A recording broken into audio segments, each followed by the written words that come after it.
In the icy winter of 1944, when Europe seemed to tremble beneath war's heavy footsteps, 7 black American soldiers stepped quietly onto the Western Front. They arrived without applause, without journalists, without celebration.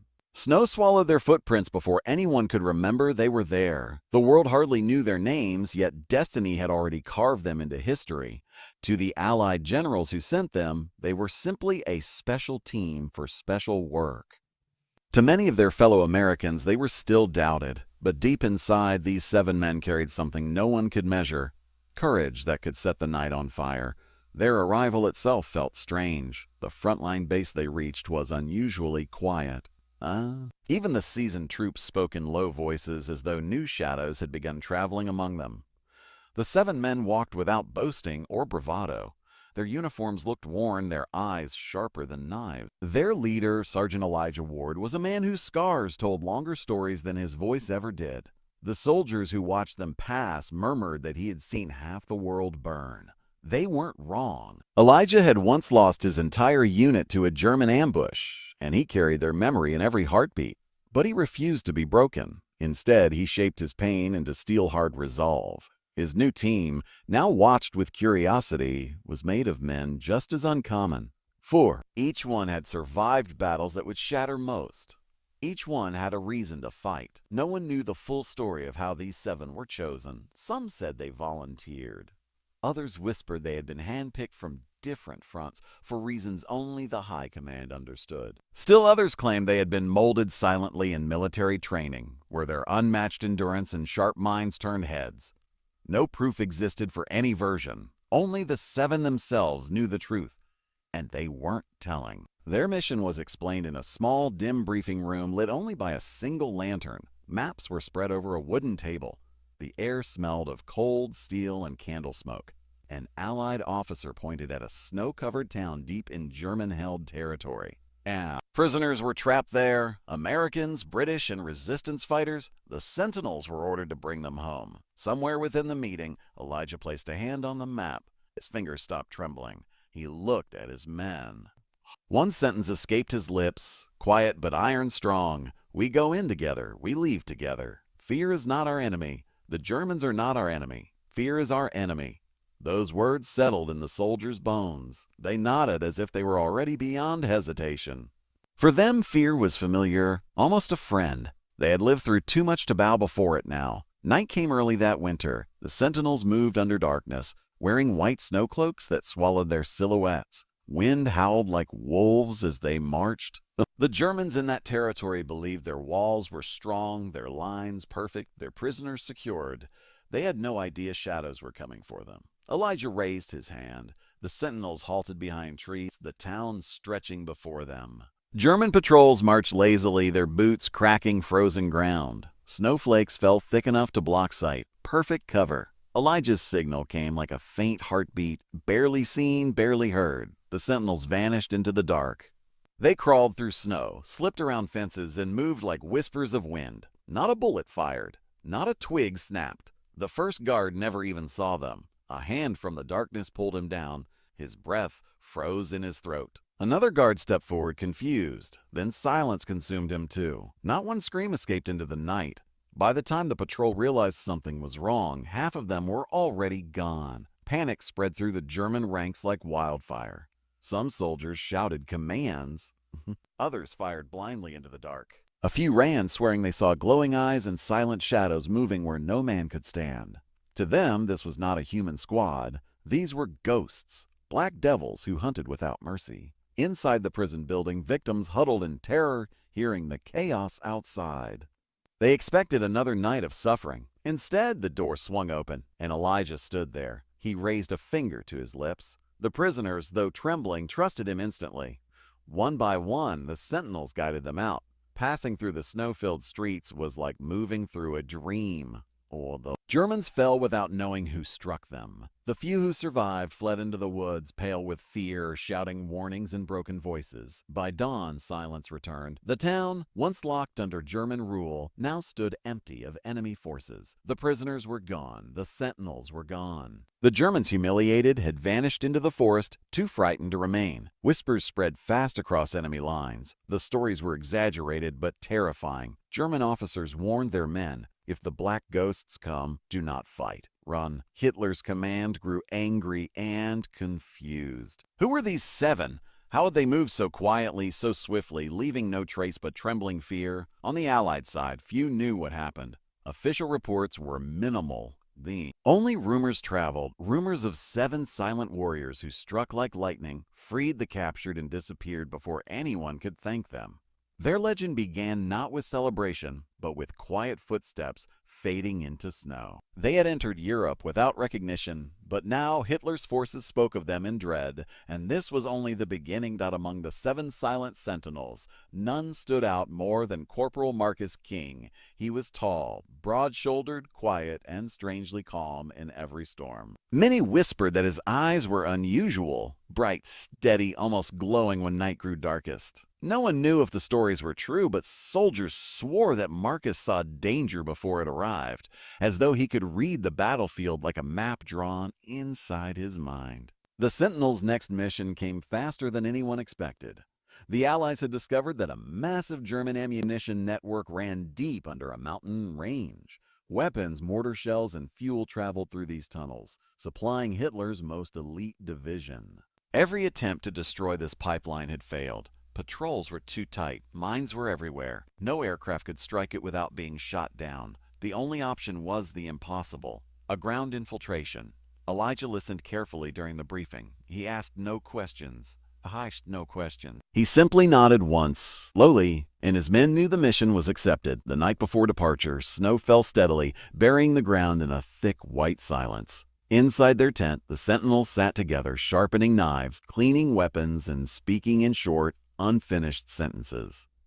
They never discussed fear, not because they lacked it, but because they did not let it lead. Marcus sat apart, staring at a lantern flame. Elijah approached quietly. "Was something on your mind?" he asked. Marcus spoke softly. "Oh, there's movement ahead. They'll shift guards at midnight. We move at 1. Elijah paused. No one had told him the enemy schedule, yet he believed Marcus without doubt. He always did. There was something about Marcus, a sense, a second sight, that had saved them before. Elijah placed a hand on his shoulder. "We listened to you tonight," he said.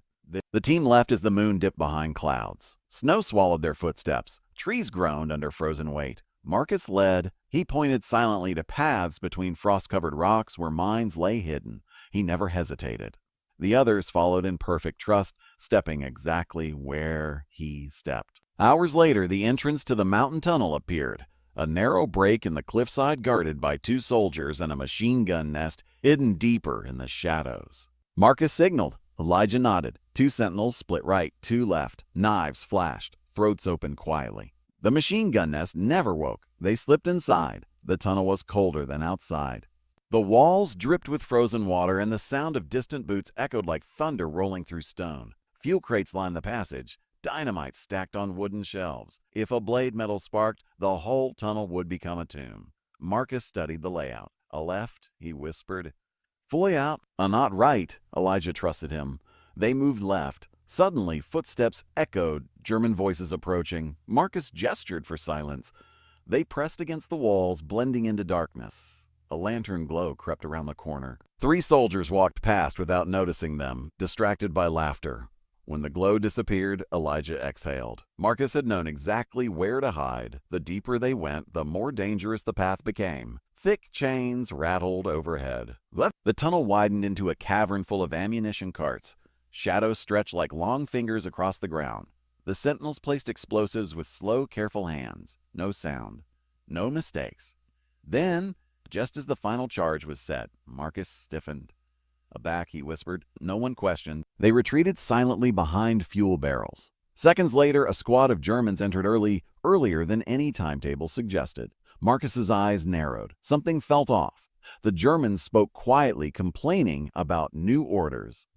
If the Sentinels had been exposed, the mission would have ended right there. They waited. The Germans departed. Elijah gave the signal, time to go. But the Sentinels had one more task, destroying the central support structure. Elijah armed the detonator. Just then, distant shouts echoed. Someone had found the bodies outside. Alarm bells clanged. Boots thundered through the tunnels. There was no choice but to move deeper. The darkness swallowed them whole. They wove through tight cracks in the stone, slipping between ancient pillars of rock. Bah. German flashlights stabbed through the dark beams cutting across walls. One beam passed inches above Marcus's face. He didn't blink. The flashlight moved on. When the Germans turned away, Elijah squeezed the trigger. Sound vanished. Then the world roared.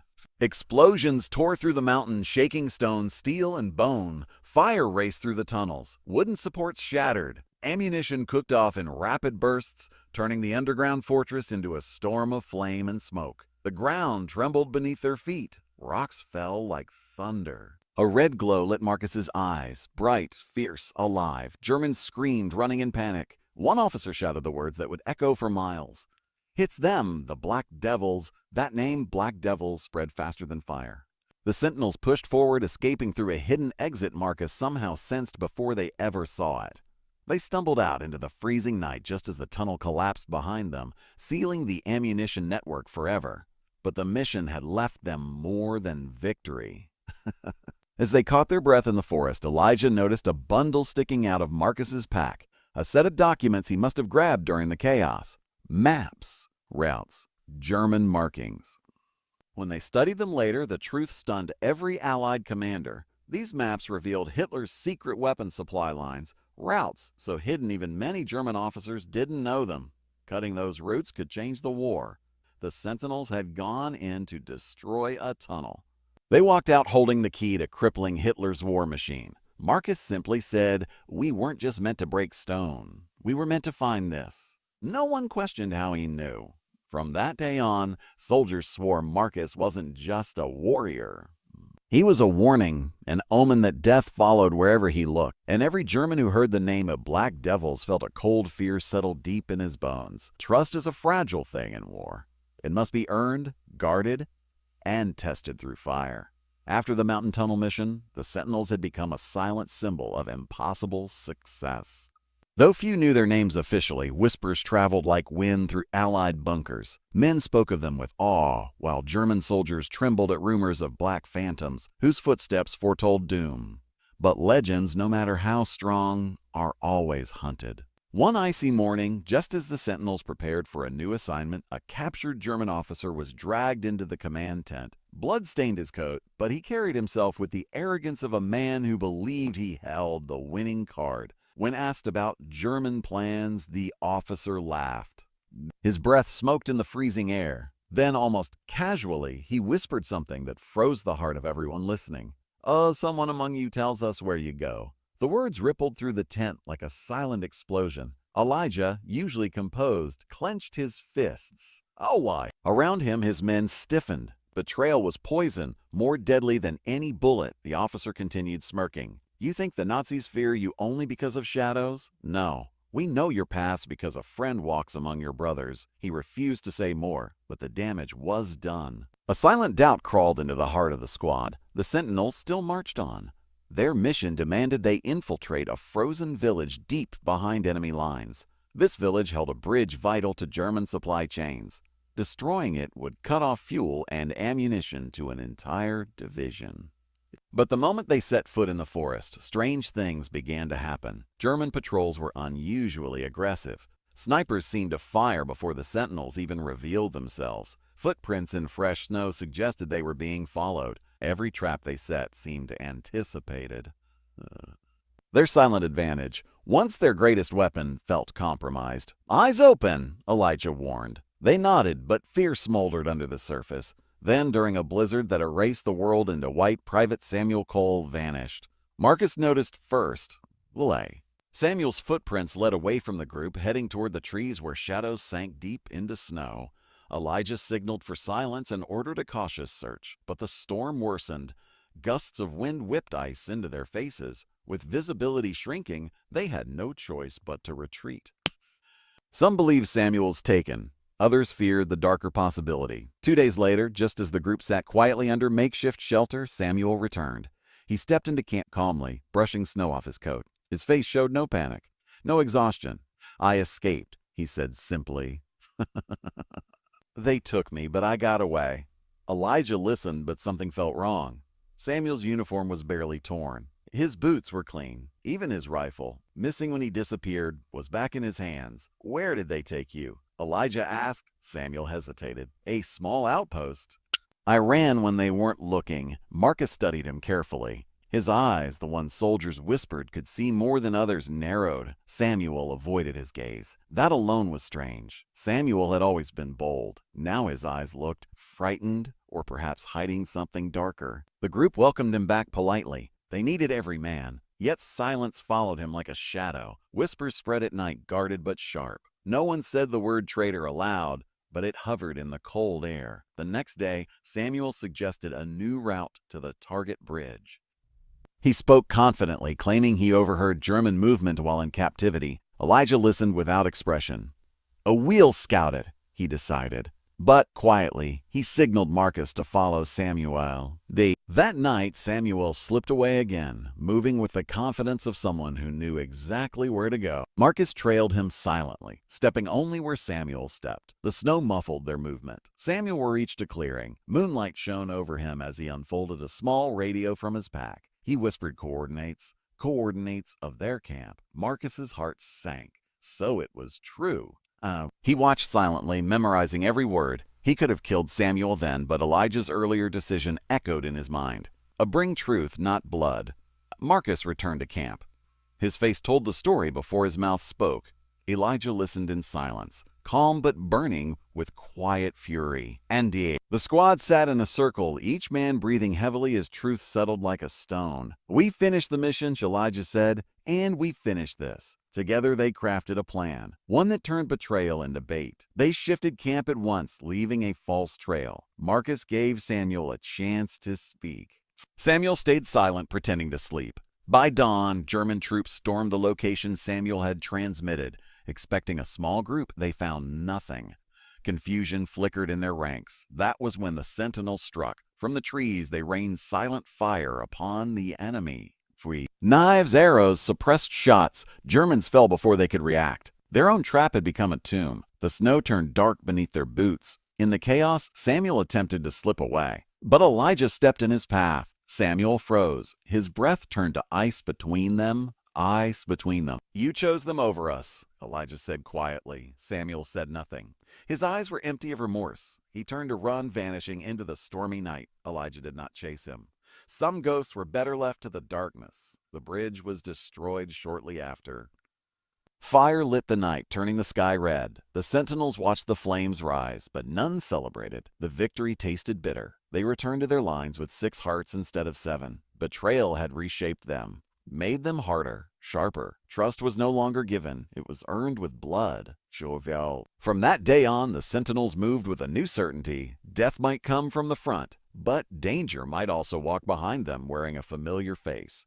And as word spread that even betrayal could not break the Black Devils, fear in German ranks deepened into terror. The hunters had tried to poison them with lies, but the sentinels only became stronger. Their legend did not fade. It grew teeth. The sentinels were no longer just a secret unit. They had become a force that lived only in whispers. Their victories were never printed, their names never spoken in the open. But every German patrol that disappeared, every supply chain that fell silent, every rescued prisoner who swore he was saved by shadows, these stories breathed life into their legend. Now, a final mission awaited them. One more operation that could break the enemy's spine. At the Allied command post, Elijah stood before a map stained with fingerprints and ink. His commanding officer spoke in a tense, grave voice. A high-security German detention camp near Berlin held senior Allied officers, men whose knowledge could tip the balance of war. They were being tortured. Most were expected to die within days. The sentinels were to infiltrate the camp, free the prisoners, and destroy the command center that coordinated Hitler's northern defenses. No reinforcements, no backup, just 7, or rather 6, silent ghosts. Elijah studied the map. He only asked one question. Do we move?" The answer was simple. At night, evening felt like a closing curtain. The sentinels marched through a silent forest where pine branches sagged under snow. The moon hid itself behind clouds, leaving only darkness to guide them. The camp sat atop a rocky plateau surrounded by steel fences and watchtowers. Floodlights swung like giant white eyes. German soldiers paced with rifles ready. Jews strained on their leashes, sniffing at the wind, but the sentinels did not fear steel or dog. They feared only failing their mission. They crawled through undergrowth, sliding across ice without sound. Elijah signaled with his fingers, and the squad split into 3 pairs. Marcus went with Elijah. The others fanned out, each taking a side of the camp. The plan was simple. Enter silently, break the cages, and get out before the storm of gunfire could close in. Marcus crouched near a watchtower. A guard smoked a cigarette, humming under his breath. Marcus crept up the ladder like a shadow and wrapped his arm around the man's neck. The cigarette dropped. The body followed. Marcus lowered him slowly, never making a sound. They slipped inside the inner wall, crawling low, moving between steel crates and vehicles. The voices of German officers echoed through a concrete courtyard. Their laughter felt cruel. When they reached the prisoner block, Elijah signaled halt. Inside, faint cries leaked through iron doors. He eased the lock with a stolen key. The hinges creaked lightly, then stopped as Marcus pushed his shoulder against the frame to quiet them. They entered a hallway that smelled of damp stone and fear. The prisoners lay weak, bruised, some barely conscious. But when they saw Elijah's face, dark, steady, they understood help had come. The sentinels quickly cut ropes, whispered instructions, and guided the prisoners toward the escape path marked earlier by their brothers outside. Everything seemed to be going perfectly. Then the sirens howled. Someone outside had been spotted. In an instant, floodlights snapped on. Shouts rang across the courtyard. Boots thundered. Machine guns rattled. The quiet mission shattered into chaos. Elijah cursed quietly. There was no turning back. He directed the prisoners toward the southern wall while Marcus took position at a window, firing short bursts to keep soldiers away. The other sentinels ignited smoke grenades, filling the courtyard with choking gray fog. His eyes, always calm, shone like embers. Just as they reached the outer fence, a bullet struck his shoulder. He staggered but kept firing. Elijah shouted for him to fall back. Marcus only shook his head. "Keep them moving," he called. Another blast rattled the ground. Another blast rattled the ground. One of the sentinels had planted a bomb near the guard barracks. It detonated, sending flames into the sky. The explosion threw German troops off balance. The prisoners stumbled through the forest under sentinel escort. Elijah kept glancing back. Marcus was slower now, his steps uneven.